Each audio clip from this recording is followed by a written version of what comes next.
issues also has to do with AEDs, and an interesting question, do we have to rethink the 112 service chain? So I will be eager to hear what you think about the future of our service chain. You have the floor. Thank you very much, Dieter, for the introduction. And yes, in fact, it was a conversation that I was having with Jerome Paris in the end of last year when we thought about which topics to address, and especially as you know that Avaya as a company, we are associated with communications, you might think, what is this guy on stage talking about AEDs? So really the question is, the topic is interactive AEDs. Can we make AEDs interactive? Can we make them become part of the communication chain in emergency services? So my presentation is not really about the AED itself, but about the capabilities we could expect if we are seeing the AED as a device that is able to communicate in multiple ways, right? So the baseline for me is giving you some insight of what I think emergency services chains are today in most countries. That's the baseline that EENA was creating. What is an interactive AED is the question I would like to discuss in the next step. So in terms of device, what could the device potentially do? And in terms of network connectivity as well, how would the device be connected to any networks in order to be interactive, right?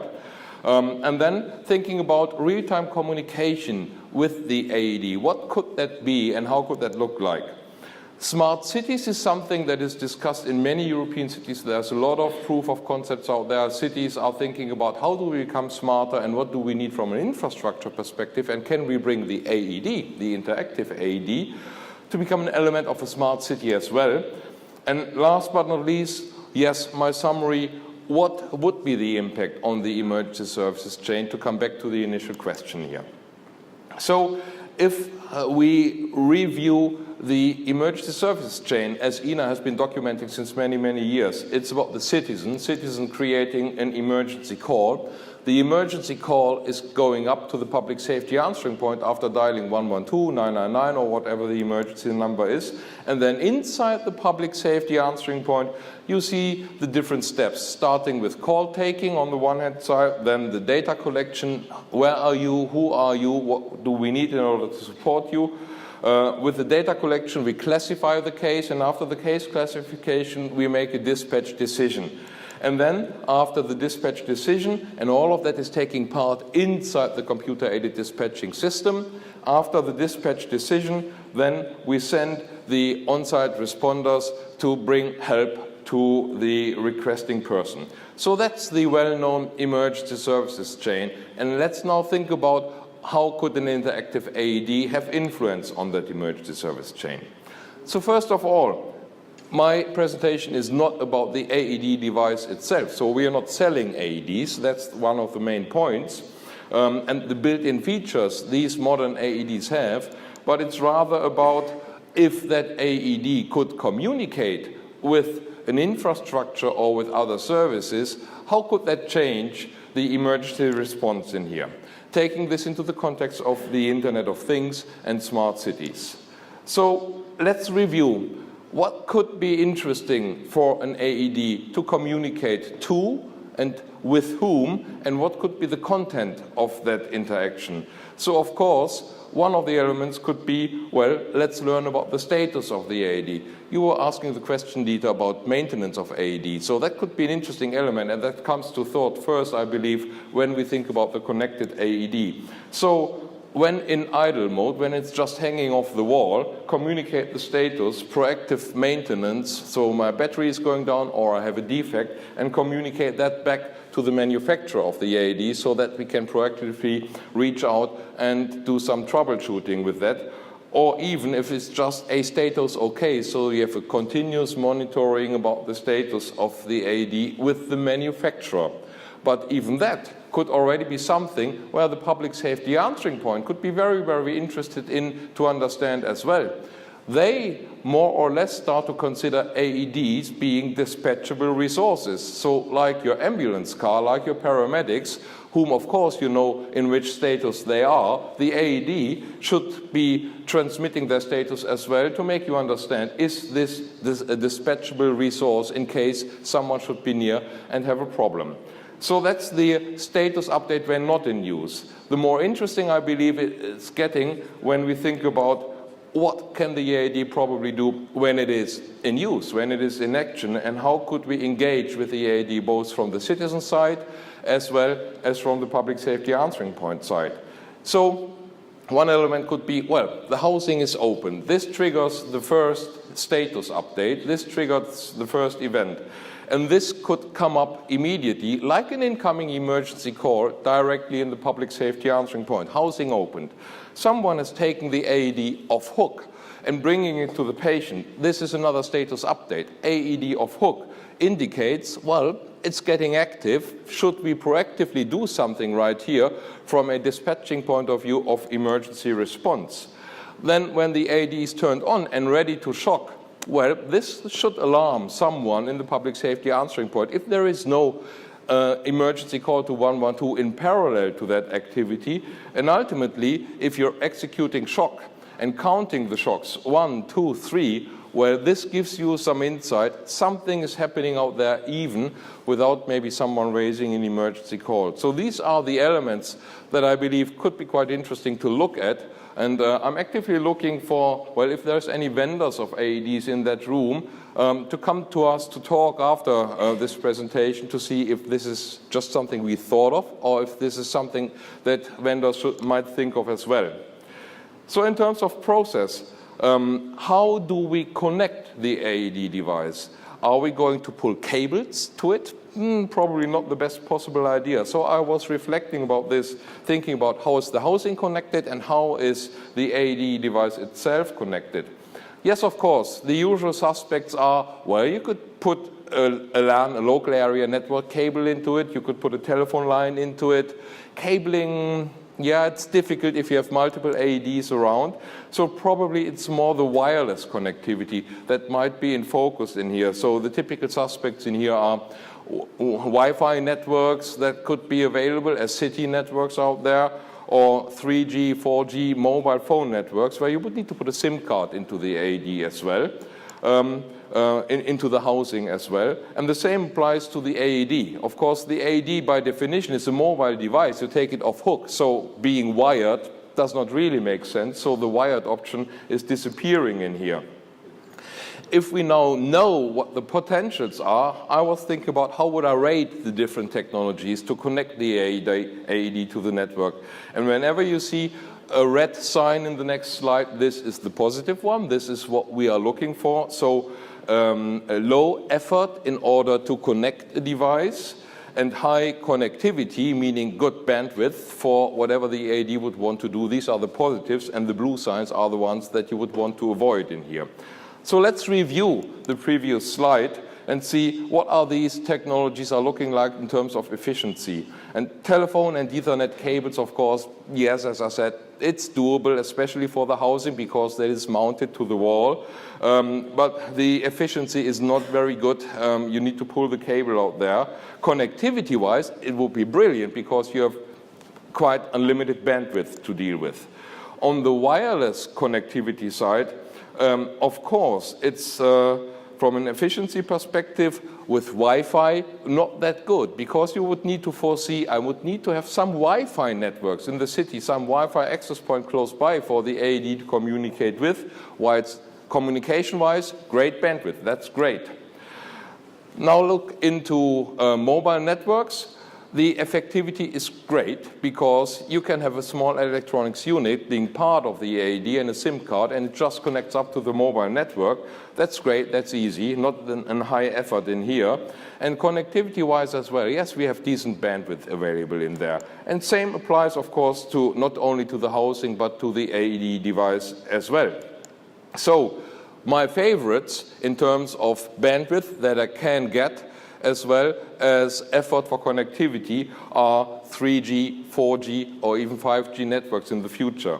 But when we look into what actually is happening in smart city environments, which many cities are currently thinking about, there's new technologies coming up as well, like long-range wide area networks, which is a radio technology having quite a good bandwidth, not as high maybe as direct connection to mobile networks, but it is very easy to deploy with only a few hotspots across the whole city, and Sigfox is just another iteration of that long-range WAN approach. So from an efficiency perspective, that's great, not very complicated to set up once the overall smart city infrastructure is there.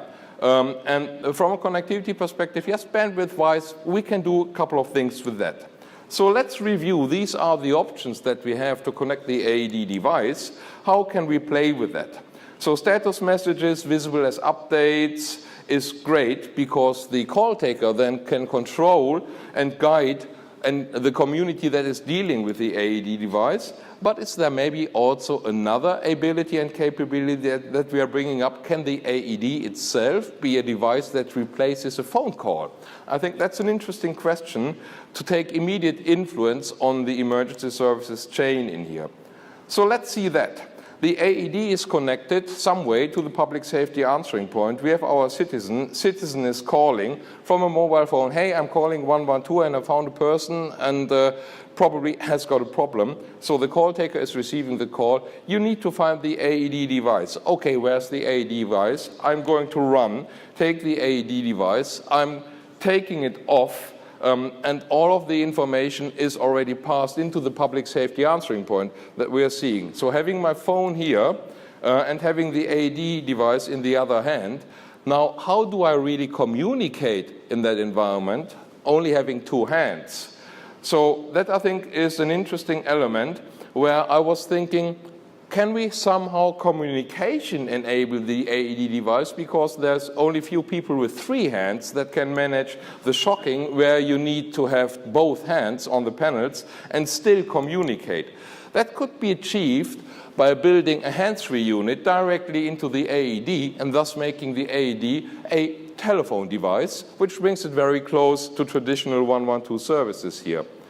So in that case, we need to think about, well, there is real-time traffic that we need, it's the voice traffic, and there is non-real-time traffic, which is the status updates, only little portions of signals to transport. And therefore, these different technologies can be made available both on a wireless connectivity approach. So let's see how this use case might change the way of dealing with the AED and its influence on the emergency services chain when we can really make the AED being a communication device and become smart as a part of a smart city context in that case. So smart city, what is smart city and IoT and Internet of Things? What is it capable to do? It's coming in as a call in the public safety answering point. That's normal. But in an IoT environment, the Internet of Things devices will deliver additional data, additional media, and additional context like location information and data insight to have more visibility of the context of the emergency call. And it might enable multimodal communication, not just voice, but even the signal transportation of addressing the device's status and make that possible to oversee. So the AED-initiated call could look like that. Someone is taking off the AED device, carrying it to the patient without even raising an emergency call in here. And once that call is coming in, you will see all of that in your public safety answering points command and control tool. You know where the call is coming from, the address is seen. You can start dispatching your staff here as well. And all of that information, what the AED is doing, once it would be speech enabled, can not only be seen, but the call taker will be able to talk back through the AED to the person that has been picking up the device from the wall instead of a phone call, which in that case we just don't have.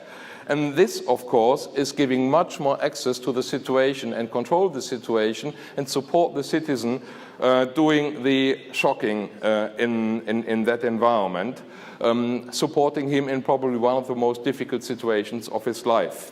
So that's when the AED itself creates the call to 112. The other situation would be that the citizen calls 112, seeing the person on the floor having a heart attack, and you need to apply an AED to solve the situation. So being on the 112 call taker would tell you, so where's the next AED device? But you would be very confused looking around, where do I find the AED sign?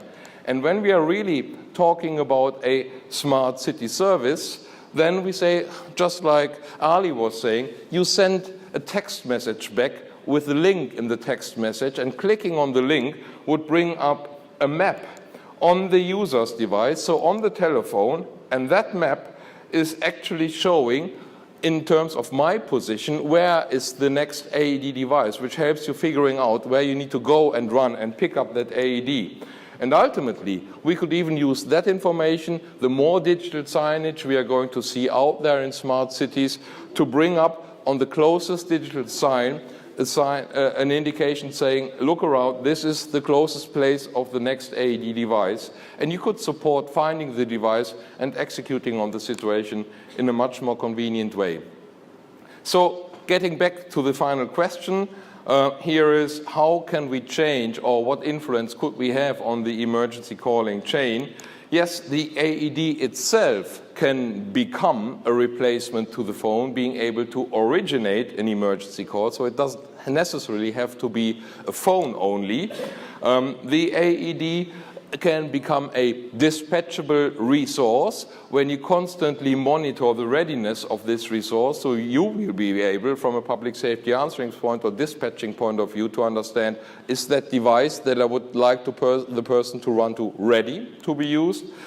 And last but not least, the AED can actively support the intervention itself if it would be real-time connected with hands-free capabilities to give the citizen that has to do the shock until the ambulance car arrives both hands to be able to action and still stay in immediate touch with the dispatcher or the supporter in the public safety answering point.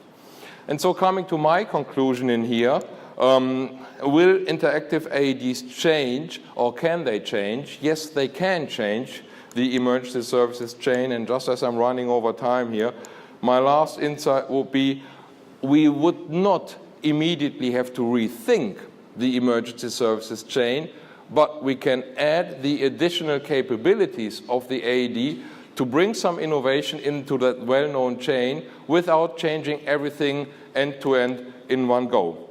So, slightly overrun, but this was the last slot, I think, of that presentation. Happy to hear your questions if there are any. Thank you very much.